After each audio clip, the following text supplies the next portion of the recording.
Tudo bem, pessoal? Aqui é a professora Alessandra. Eu sou médica hematologista. Vou ministrar essa disciplina de hematologia, né, junto a habilidades médicas. E o assunto hoje que a gente vai discutir um pouquinho aqui para o oitavo período é em relação à consulta médica na hematologia, um pouco de hematopoiese e hemograma, para a gente poder entrar nesse universo que é a hematologia, para ter uma ideia de como funciona, como a gente tem a rotina do hemato e os casos que a gente realmente precisa de um encaminhamento para a especialidade. Aqui tá os nossos objetivos do tema de hoje, que é estudar um pouco da hematopoiese. A gente pode chamar tanto de hematopoese quanto hematopoiese, os dois termos estão corretos. Conhecer as células do sangue, principais células do sangue e as suas funções, né, os elementos sanguíneos, e conhecer as principais queixas e alterações hematológicas. Então, o que leva o paciente a uma consulta à hematologia? Quando o médico de outra especialidade encaminha, qual é o motivo dessa preocupação? Além disso, conhecer as principais alterações no hemograma. Então, o que a gente precisa ver no hemograma, já que o hemato é o médico que trabalha com o sangue, o hemograma é o principal exame que a gente tem para fazer esse rastreio inicial das doenças hematológicas, então para a gente saber aonde está a origem do problema e aí a gente tirar um leque de possibilidades em relação a isso. E conhecer um pouco dos métodos e técnicas de investigação a partir de uma condição hematológica que a gente já define como um quadro mesmo hematológico, né? O que a gente pode fazer para investigar, quais são os exames que a gente usa muito na hematologia. Isso vai ajudar no ambulatório, principalmente, na prática, para a gente poder atender os pacientes da melhor forma possível, entendendo como funciona, né, a consulta na hematologia. Aqui são as referências que eu utilizei. A gente tem um grande tratado da hematologia, que é o Introps, que tem as referências mais importantes, principalmente no que se refere à fisiopatologia.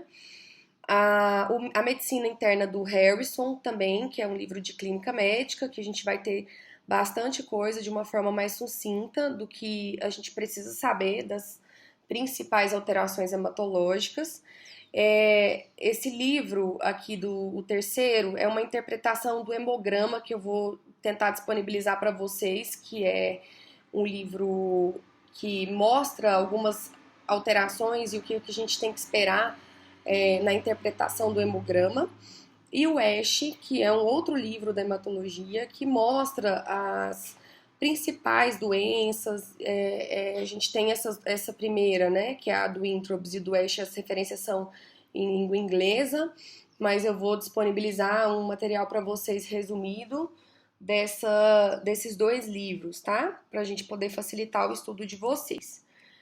Aqui o que a gente vai falar é em relação à hematopoiese, né, que a gente colocou como objetivo conhecer esse processo, que é a formação das células do sangue, e quais são essas células sanguíneas, os elementos sanguíneos, né, as principais funções, quais são as alterações esperadas de cada um desses elementos. A gente vai passar pelos glóbulos vermelhos, plaquetas e glóbulos brancos, e o hemograma e suas alterações, né, o que a gente espera em relação a essas alterações, aonde a gente tem que começar a investigação, se é um caso hematológico ou não. Um outro tópico que a gente vai passar são essas alterações que levam o paciente ao consultório de hematologia, são as alterações mais frequentes encontradas.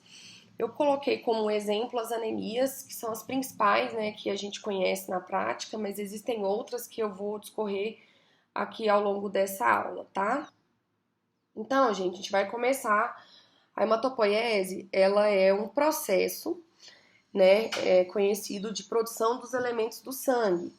A gente sabe que o ser humano ele produz cerca de 10 bilhões de células sanguíneas por hora, né? Então isso geralmente dá um valor de 300 bilhões de células por dia, então é muita célula. Existe um maquinário por trás dessa produção, né? Existe uma indústria, uma fábrica, um forte, um castelo produzindo essas células para mandar para a circulação. E isso respeita uma hierarquia. Então, existe todo um processo para a formação das células sanguíneas. Esse processo é um processo hierarquizado e que o centro disso, vamos colocar como o rei, né, a rainha desse processo de produção de células sanguíneas, são as células tronco hematopoéticas, que são chamadas de stem cell em inglês. Então, essas células, que são células com grande capacidade de autorrenovação, proliferação e diferenciação, elas têm características que fazem elas serem os reis, né, dessa hierarquia que é a produção das células de sangue. Então, elas são células com capacidade de se renovar e diferenciar em várias linhagens. Então, vão gerar esses progenitores que geram células com funções específicas, né, em torno de 10 tipos de linhagens diferentes que a gente tem.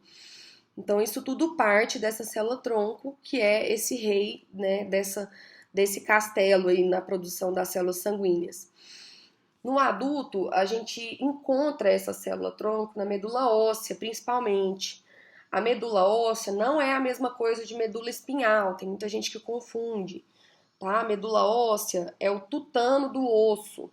E a medula óssea está ativa, né, de acordo com a idade em diferentes regiões, persistindo em algumas regiões ao longo da vida de forma mais intensa, como por exemplo nas regiões da pelve, as extremidades dos ossos longos, a gente vai ver posteriormente, mas essa medula óssea é o castelo em que há esse rei, que é a célula tronco hematopoética, que vai produzir, né, todas as células, esses 300 bilhões de células sanguíneas por dia. E esse processo é um processo contínuo que acontece em diferentes momentos da vida, desde o período fetal até o restante da vida, e aí desde o período fetal a gente tem alteração dos locais em que são produzidas essas células e dos processos, porém é um processo contínuo, né, que fica persistindo aí porque é importante para vários mecanismos de ação do corpo. A gente tem uma influência na defesa, produção de células vermelhas que fazem transporte de oxigênio, produção de plaquetas. Então, as células sanguíneas elas vão ser importantes para o funcionamento em geral, né? Esse é um castelo, ele é necessário para o funcionamento do restante aí dessa população. E a grande função da hematopoiese é gerar essas células efetoras especializadas. Então, é uma célula que tem uma capacidade muito importante de diferenciar, que vai se diferenciar cada vez mais até gerar células especializadas, efetoras, com funções específicas e diferentes entre as linhagens. Então, esse é o objetivo, tá, da hematopoiese. A gente sabe que a hematopoiese ela já foi estudada há muito tempo, né? Inclusive, até assim, nos últimos anos a gente teve estudos mais frequentes nessa área da hematopoiese, né? Mudanças um pouco de processos que a gente conhecia, porém, já é um estudo de longa data. A gente tem mais de 50 anos, inclusive, que a gente usa esses conhecimentos da hematopoiese para fazer uma terapia de célula embrionária que é conhecida como transplante. Então, assim, a gente já usa até muito tempo antes de ter tanta noção do que é essa hematopoiese. A gente teve avanços recentes, porém já é uma terapia de muito tempo de uso, né? Que é a utilização de células tronco hematopoiéticas que a gente usa para fazer o transplante, né? E esse transplante ele surgiu através da observação de pacientes que eram sobreviventes da bomba atômica em 45. Foi observado que esses pacientes que eram expostos a uma radiação de grande quantidade, uma radiação tóxica, eles apresentavam uma ablação, né, uma aplasia de medula, uma morte das células da medula, que são as células tronco. E essa morte de células tronco, ele era essencial para o funcionamento desse organismo, e a partir desse estudo desses pacientes que tinham a destruição das células da medula, observou-se que era possível a gente irradiar a medula de alguém para poder diminuir, matar essas células da pessoa, principalmente se forem células doentes, que é o motivo do transplante, né? A gente irradia, mata essas células e consegue transferir células hematopoéticas de um doador, e essas células conseguem ter uma capacidade de fazer proliferação e diferenciação neste receptor. Então, o princípio do transplante é exatamente isso, é a gente irradiar, matar uma medula e substituí-la por uma outra medula com células novas, tronco, hematopoéticas, sem estar doentes, para que elas se proliferem e repopulem a medula daquele paciente que está recebendo. A hematopoiese, ela é desenvolvida ao longo, desde o período fetal, ela tem alguns processos, né, que são diferentes. A gente sabe que, inicialmente, a gente tem a produção dessas células do sangue pelo saco gestacional, então, de forma extraembrionária, com cerca de 3 a 6 semanas. A gente consegue ver aqui, ó, a região do complexo do saco gestacional. A gente já tem, né, inclusive, a produção de medula desde o folheto embrionário de uma forma transitória, naqueles processos da embriologia, né, gastrulação. Então, o folheto extraembrionário começa a ter produção já de células hematopoéticas. Depois, a gente assume com o complexo embrionário aorta gônada mesonéfron, que é a partir do desenvolvimento dessa parte, né, do sistema circulatório e gonadal, que a gente já tem uma produção de várias linhagens de células sanguíneas. E com 6 a 22 semanas, o fígado, baço e o timo já tem, principalmente depois que se forma o sistema circulatório, a gente já tem o processo de produção de células sanguíneas por esses órgãos, que também são considerados órgãos linfóides, né, que são produtores de células importantes, tanto para o sistema imunológico quanto células sanguíneas. Então, com 6 a 22 semanas esses órgãos, e a placenta vai assumir a função da hematopoiese definitiva, porque até então a extraembrionária ela é transitória, ela não perdura até o nascimento, ela produz células de sangue de um período transitório, mas não fica até o nascimento. A placenta assume essa função de produção de células do sangue definitiva já no período, né, fetal, obviamente, placenta tá ali, né, já fazendo essa função e perdura até por volta do nascimento, né? Com 1 mês a gente já tem células definitivas circulantes produzidas pela placenta no feto. Aqui na imagem só mostrando esse complexo, o que é esse complexo aorta gônada mesonéfron, que é essas três funções específicas, 3 sistemas que estão, né, sendo formados na produção ali desse complexo. E o importante é saber que existe essa hematopoiese definitiva já na placenta com 1 mês já de gestação. Posteriormente, a gente sabe que a medula, que é o principal, né, produtor de células no adulto, ele já com 14 semanas, a gente já assume a produção pela medula óssea. Então, antes do nascimento ainda, a placenta continua produzindo, porém, a medula com 14 semanas já começa a assumir a produção dessas células definitivas do sangue. E no período neonatal, né, a gente tem ainda a atividade da hematopoiese de órgãos linfóides, que é o fígado, baço e os linfonodos, que são considerados órgãos linfóides, produtores de células sanguíneas nesse período. E a medula óssea vai assumir no período antes do nascimento e vai persistir na vida adulta. Inclusive, a gente tem diferença de atividade. Na criança, a medula óssea ela tem mais atividade, porque existe uma alta necessidade de produção de células do sangue, por conta do desenvolvimento. Posteriormente, no período adulto, né, a gente vai manter algumas áreas durante a vida. Algumas áreas da criança são inativadas ao longo da vida. Por exemplo, você pode olhar na figura aqui, em relação à região do crânio, a gente tem que no adulto, a gente perde, né, essa medula com capacidade de produção de células sanguíneas no adulto, mas na criança a gente já tem tanto na metáfise quanto na epífise, né, dos ossos, e no adulto as regiões que vão ser mantidas depois, né, do desenvolvimento da criança, vai ser no externo, no manúbrio, nos ossos pélvicos e na metáfise, que é a extremidade dos ossos longos, que é onde a gente mantém essas áreas da medula óssea ativa na fase adulta e fica funcionando pelo resto da vida.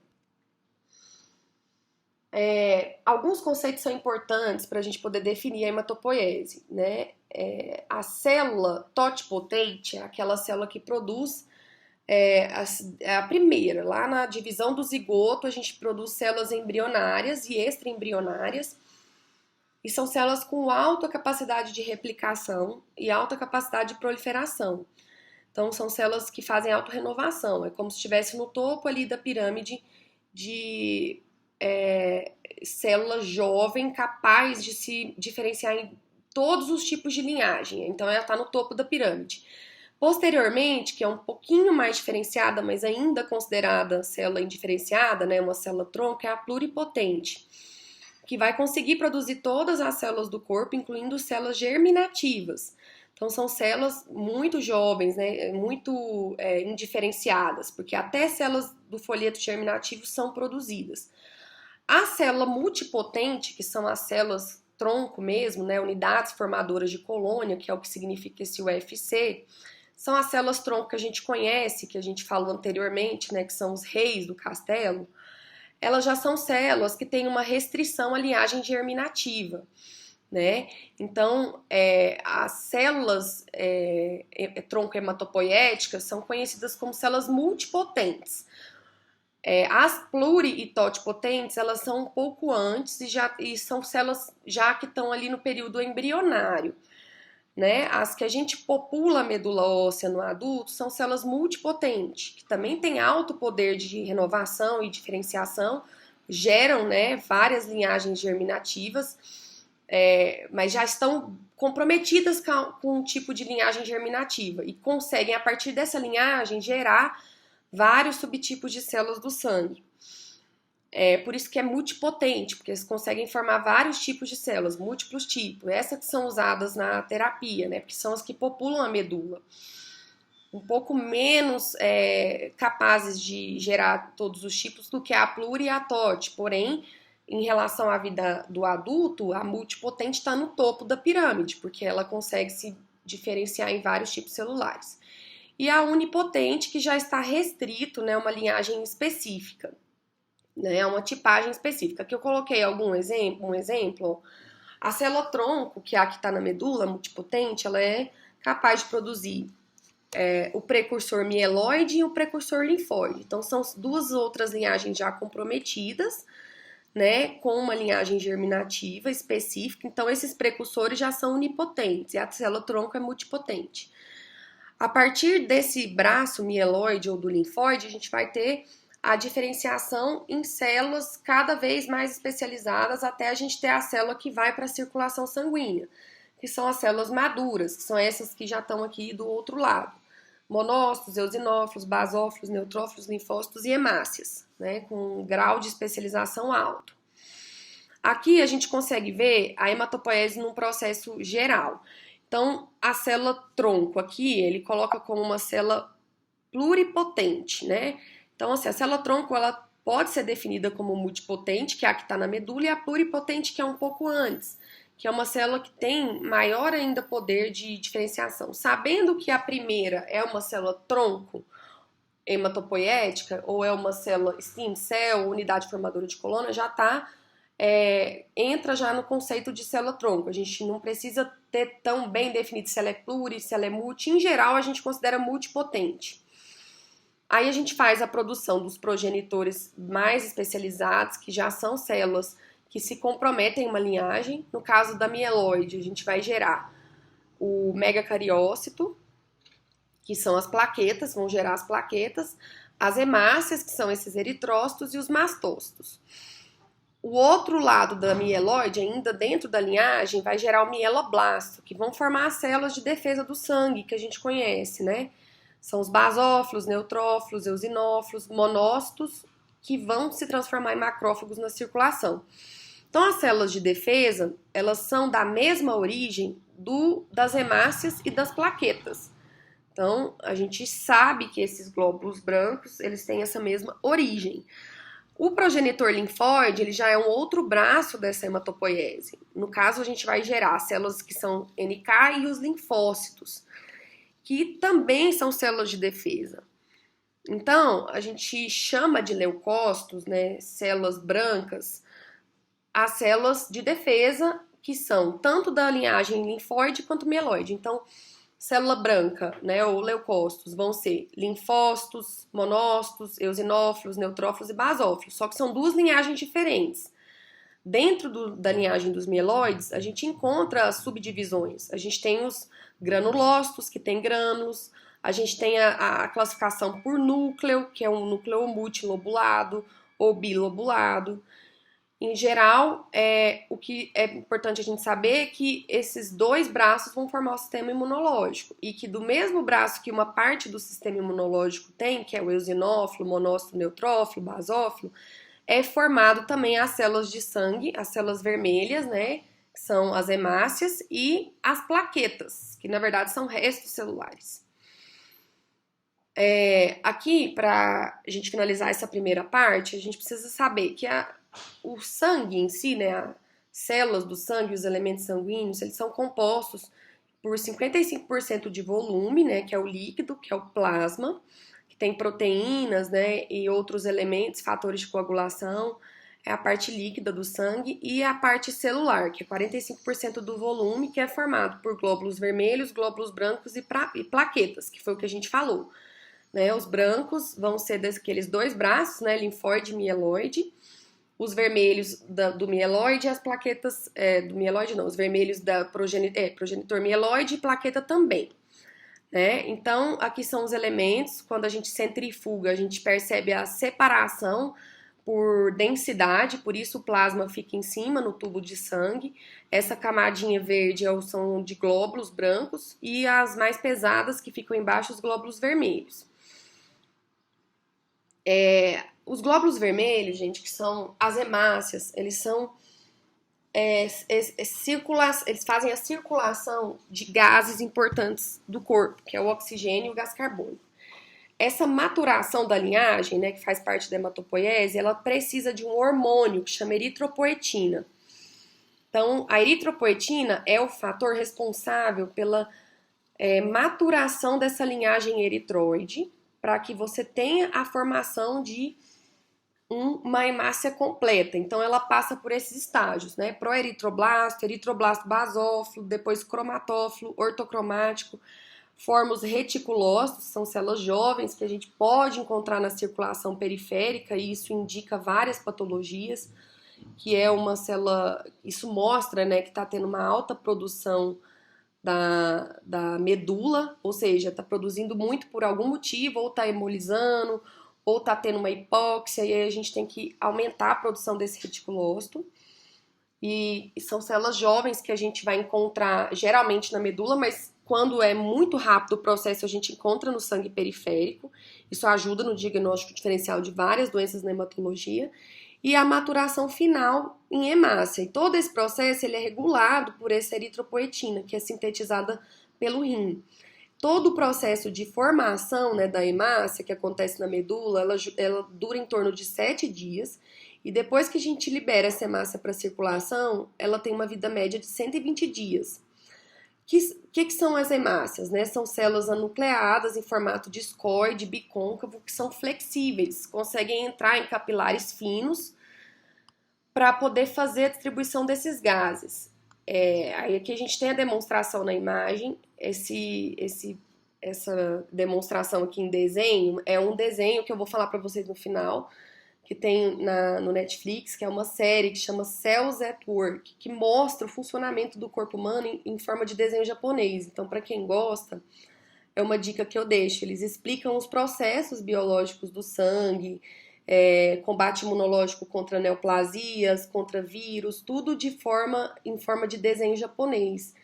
E é bem interessante que eles têm os personagens com as funções. Se vocês observar, tá carregando uma caixinha de oxigênio, a hemácia. Essa aqui, no caso, é uma hemácia jovem, um reticulócito, que tá levando, né, já fazendo a sua função de produção, de fazer o transporte de gases, né, eles fazem o transporte de oxigênio e recolhem o dióxido de carbono, e tem essa capacidade de entrar, né, pelos capilares. Então, o desenho mostra, é muito interessante essas hemácias, né, esses desenhos, essas menininhas entrando lá nos capilares bem apertadinhos para poder fazer, porque mostra essa capacidade da flexibilidade, né, da célula. Valor de referência, gente, varia de acordo com a idade, mas em geral é de 4,5 a 5,5 milhões por milímetros cúbicos. E o que são as plaquetas? Então, dentro daquela hematopoiese que a gente viu da linhagem mieloide, né, a gente tem progenitor, aí a gente tem hemácias, plaquetas e os a linhagem mieloide de células, de glóbulos brancos, que vão produzir aquelas células que a gente conhece, né? Basófilo, neutrófilo.